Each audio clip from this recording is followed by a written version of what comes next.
saat sakit, dokter sudah menyimpulkan tuh secara medis, tinjauan medis paling berapa lama, sekian.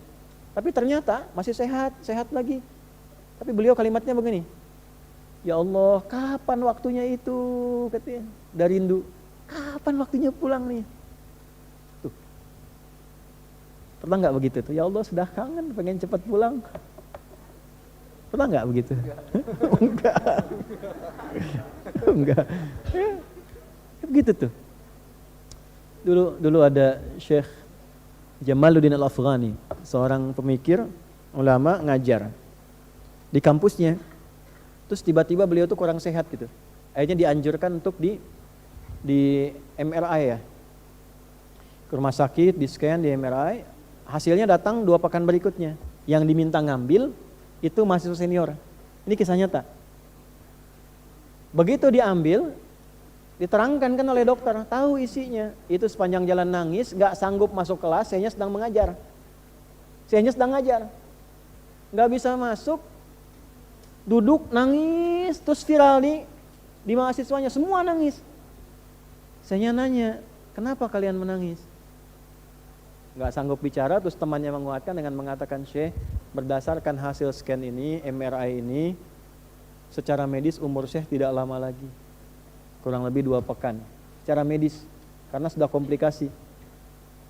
Apa jawaban Syekhnya?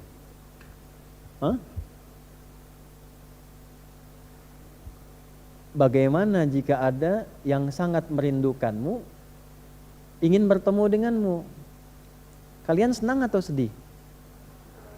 Ibu nih rindu anak gak pernah ketemu, Bu. Sekolah di luar negeri, sudah 10 tahun, mau ketemu ibu.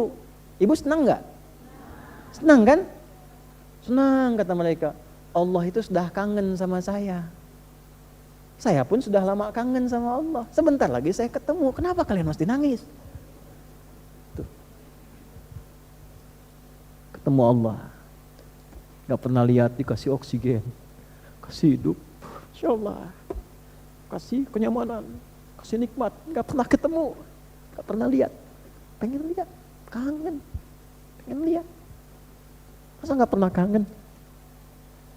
Masa gak pernah rindu?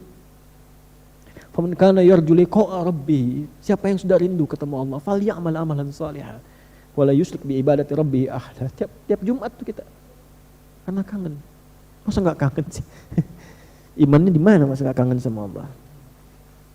Sama Nabi kangen kan kita? Kangen. Rindu sama Nabi. Gak pernah ketemu, sayang kita gak pernah rindu, kita sholawat terus, gak pernah ketemu. Sekali kita ke Madinah, Masya Allah, tenang. Terus waktunya mau ketemu.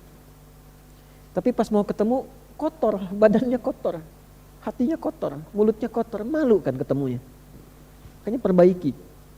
Sebelum waktunya tiba, semua teracak-acak, semua berantakan, perbaiki dulu diri kita tuh. Jadi ayah masa ketemu Allah, anaknya begitu, malu kan ketemu Allah. Pas ditanya anaknya begitu, gak kenal Allah, gak bisa sholat, malu. Gitu. Masa mau pulang dalam keadaan kotor? Allah ngasih baik sama kita, lahirnya kita bersih, lahir bersih, bagus, baik, disayang-sayang. Masa pulangnya kotor, nggak malu? Kerja kotor, tangan kotor, kaki kotor, nggak malu? Ya, makanya ini ayat nggak biasa gitu. Jadi begitu baca satu ayat itu, kalau kita baca pakai iman, getaran hatinya beda.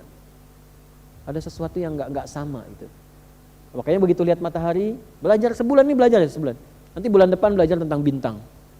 Ya, wa idzan nujumun kadarat. Nanti belajar tentang gunung. Wa idzal jibalu suyirat. Yang naik-naik gunung ingat Allah enggak tuh? Masa cuma pasang status aja? Pasang status naik, ya enggak apa-apa, enggak salah secara duniawi. Tapi ingat Allah enggak? Iman kita ada enggak? Apa bedanya pendaki gunung yang mukmin dengan yang belum beriman? Ya, nancepin bendera bagus, enggak apa-apa, enggak ada masalah. Tapi ingat Allah enggak? Makanya seringkali dalam pendakian itu Allah kasih keadaan-keadaan yang secara spiritual membuat kita semakin harus ingat dengan Allah. Ada kondisi yang beda. Nah, cobalah dibuat agak begitu tuh supaya suasana hatinya nyaman tuh. Jangan diem kayak jam, diem dari tadi jam 9 tuh orang.